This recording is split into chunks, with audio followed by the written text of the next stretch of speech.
Ovudiki u.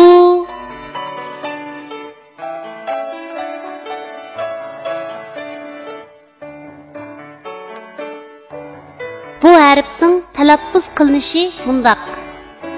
U.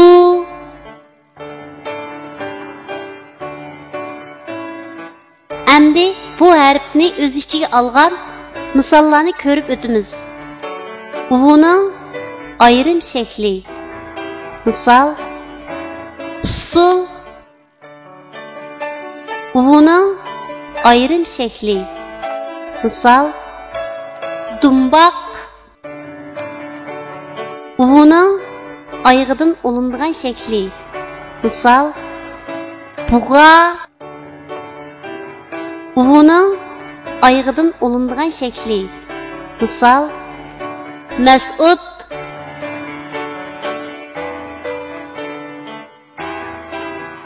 Tuanda biz rasmga birlashtirib, yuqorida o'rganib o'tgan harfning to'g'ri yozilish tartibini mashq qilib o'tamiz. Usul u harfining ayrim shaklining yozilish tartibi.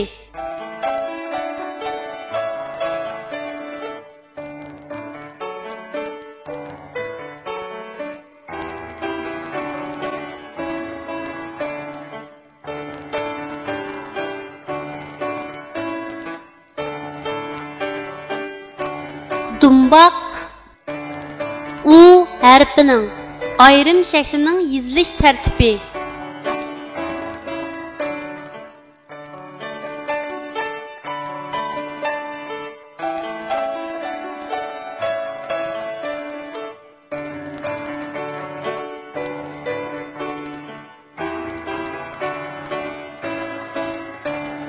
Bug'a u harfining oyog'idan olinib keldigan shaklning yozilish tartibi.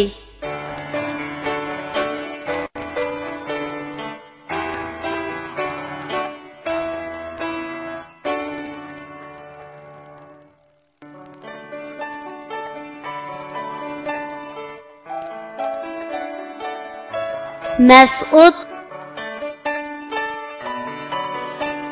u harfining oyog'idan olinib keldigan shaklning yozilish tartibi.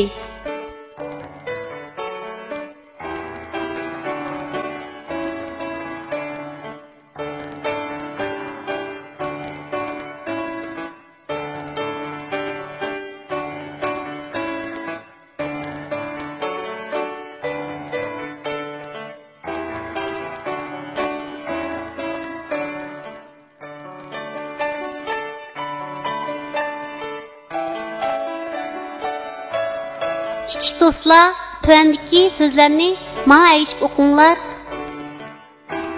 Un, suv, tuz, turna,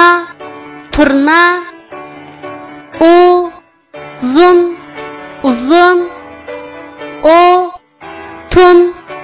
o'tin.